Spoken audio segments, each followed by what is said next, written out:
of year. New on SportsCenter, he spoke to the media on how he is feeling today.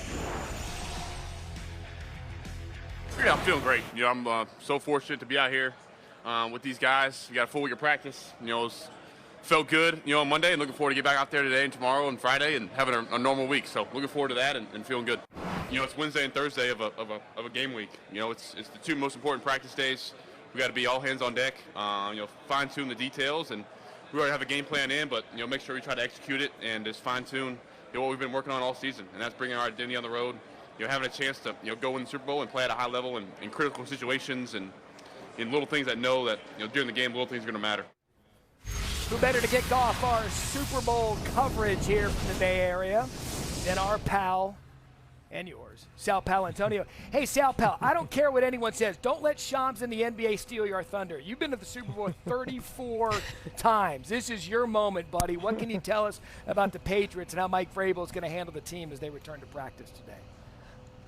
Well, Matt Barry, Mike Vrabel had a very simple message for his football team this morning. Quote, the next 48 hours are critical. You just heard Drake Maye say it.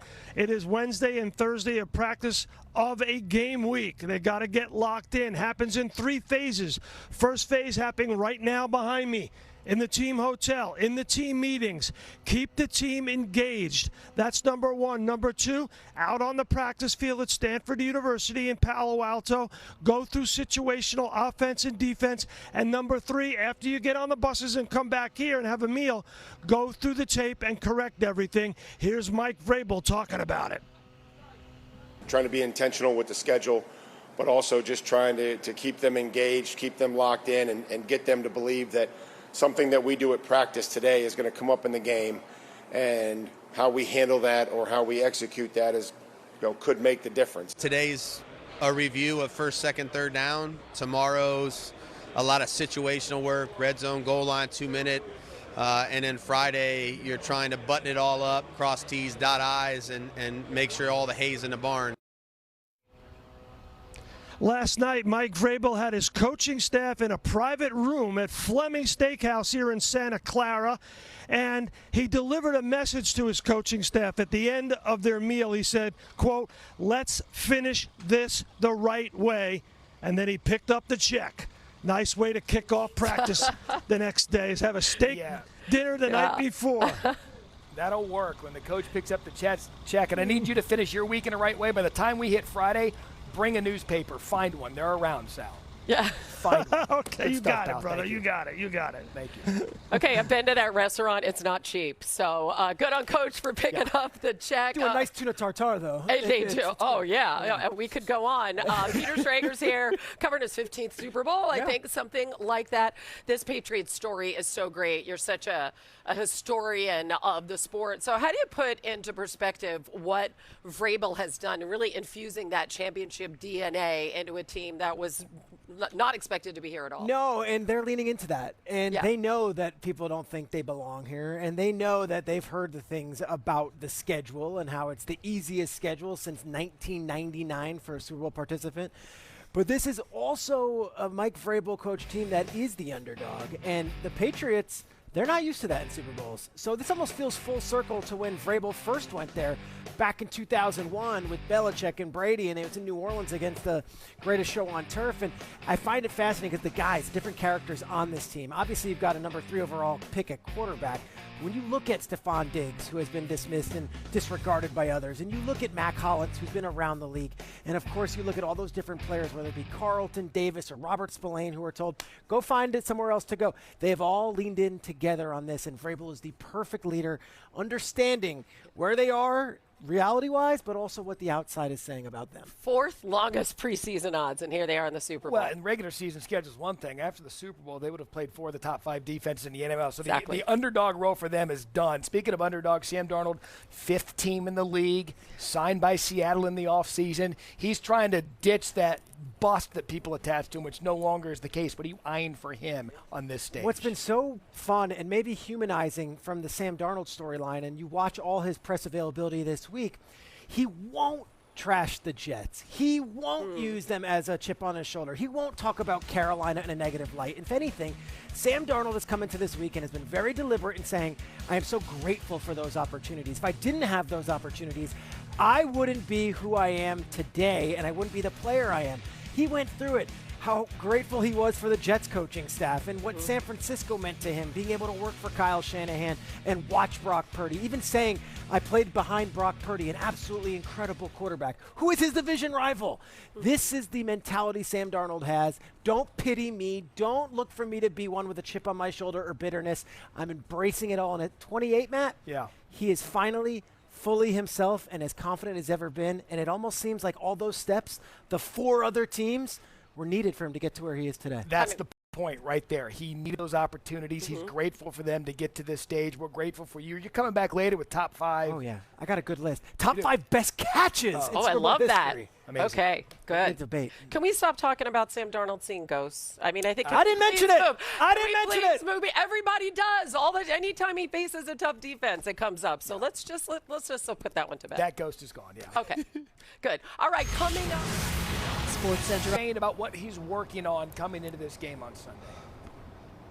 Well, Matt, we can start with the fact that he's working on getting healthy. Don't forget, this is a guy who's still dealing with a core injury, an oblique injury that has caused him to be limited in every practice before each of the last 2 games and again last week. Now, Mike McDonald in his press conference just a few moments ago also pointed out that today is the first chance that they're really going to see where that oblique is. They feel like it has gotten better every day, but they'll be in pads to start practice today, and they're going to see how he feels in terms of throwing the football. Now, Sam, for his part, was literally just talking about how he feels like he's been able to get a lot of rest early in the week. I know we overlook this, but as it gets closer to the Super Bowl, he said some of the anxiety, some of the planning can cause you to have sleepless nights. He said early in the week, he's gotten enough of that, and his focus has been on maintaining his body to make sure he is healthy.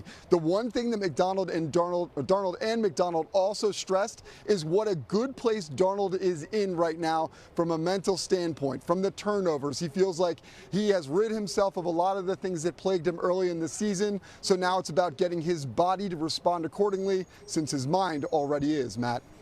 Yeah, Darlington, when you talk about it, too, you talk about all the physical makeup Sam Darnold had. He has it. Height, weight, arm strength. It's all between the ears for quarterbacks half the time, and he seemingly has gotten over that hump. Jeff Darlington in San Jose, great stuff, buddy. Thank you. Areas in this neighborhood. Sam Macho, good seeing you. Dan Graziano joining us now. And Graz, we're focusing on the quarterback injuries, as we should. Oblique, Sam Darnold, shoulder, Drake Maye. But what other injuries are you keeping an eye on? 2 key players on the Patriots defense. Harold Landry, the edge rusher that led them in sacks this year. He missed the last game with a knee injury. He said earlier this week that he expects to be able to play, but the Patriots are going to get on the practice field today, and then there will be an official injury report issued. It seems like Landry is at least questionable, but hoping to get out on the practice field this week and do at least something to be able to get ready for Sunday's game. And then you have linebacker Robert Spillane, who's a real key part in the middle of that Patriots front 7. He re-injured his ankle in the AFC Championship game, did not return to the game. This is an injury that cost him time late in the season.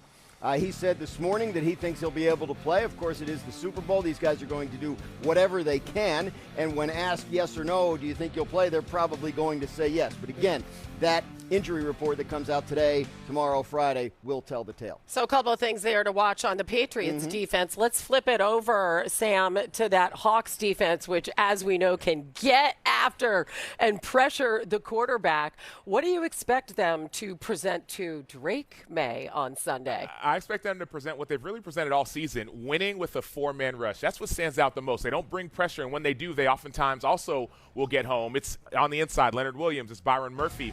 And that's what I expect on the defensive side of the ball. Now, how will the Patriots try to counter that, right? How will they counter all the sacks, the pressures, the hits, the hurries that Seattle has? Really about a 50% pressure percentage. I think New England may try to run the ball a little bit more. They have over 150 more rushing yards than any other team in the playoffs. They try to control time of possession. But if you want to try and stop Murphy and Williams is going to be a problem if you're dropping back. Remember, Drake Maye's been sacked 5 times each of the last 5 games. Or last 3 games, excuse me, so it's been a problem. Yeah, I remember I had talked to some Seattle people earlier in the week. We were doing questions for Get Up, and one of them was like, who's the most dangerous guy on the Seattle defensive line? So I ran it by some people with Seattle, couldn't get a consistent answer. Some said Leonard Williams, some said Byron Murphy, some said DeMarcus Lawrence, who had a great year for them coming over from Dallas. And what they said was they're interchangeable. They can be disruptive in both phases, pass and run, from different parts of the line. So this is something, the Patriots have faced 3 great defenses in the postseason so far. This might be the best one of all. So the answer was all of the above. Are dangerous. Right. Yeah. That's a Hawks championship DNA, right? Is their defense. Yeah, if you're going to get to the Super Bowl, do it defensively, and they have. Gentlemen, you'll be with us all week. Thank you so much. Thanks, guys. Patriots have taken a step back in the scoring department this season on their offense. Their points per game have dropped from almost 29 to 18. They've declined in total yards and passing yards per game. New England's 18 points per game, 4th fewest of any team entering the Super Bowl all-time, fewest since the Rams in 1979. Let's get to our betting bedtime story with Joe Fortenbaugh, who incidentally did not title this segment The Book Report. Thanks, Matt. Was told I'd be working with Hannah today, but as my therapist says, life is filled with little disappointments, so the show goes on. Let's work our way through 3 phases of the game, beginning with how it starts. Patriots, first drive ending in a punt. It's how the wild card began against the Chargers. It's how the divisional round began against the Texans. It's how the AFC championship game, began against the Denver Broncos. But it's not just about that. There's 2 other factors here you want to pay attention to. Number 1, Seattle's defense. Number 2 in the NFL in first quarter scoring. That's going to take some options off the table for the Patriots moving the ball down the field. And then number 2, the idea of Drake Maye, big stage, big game. I think the Patriots play it conservative early on. They ease him into the game, and they punt to begin. Now, as we work our way into the game, speaking of Drake Maye, we're betting him to throw an interception, and we're betting Julian Love to come away with that interception. Maye's played 6 games this year, just 6, against teams with a winning record, good teams. He's thrown 4 interceptions in those games and been sacked 27 times. This is a very good defense he will be facing in the Super Bowl. 18 sacks this season. That's number 5 in the NFL. So you ask, why do we like Julian Love? Half of Drake Maye's interceptions this season have been thrown to the safety position. And this is a good price for a guy who only had 1 interception this year, but he only played in 8 games due to injury. So let's work our way to the end of the game. And what do we have? Put it all together, not a fan of the Patriots offense. We're going to bet them to score under 20.5 total points. And then what's a Super Bowl betting card without a few long shots? 0 touchdowns scored pays 8-1. 3 total points exactly 20-1. This is the Seattle defense that's number 1 in scoring, number 1 in efficiency, number 1 in defensive EPA. On top of that, you mentioned it earlier, New England's offense has struggled in the playoffs. 18 points per game, but 7 of those came via the defense. So the offense is really only averaging about 15 points per game. Seattle's defense has been on a roll. If you include the postseason, 5 of their last 8 games, they've held the opponents to 10 or fewer points. So that's kind of how we see some of the game playing out from a betting perspective as we throw it back to you guys in beautiful San Francisco. Yeah, you use the word disappointing. Now you know who I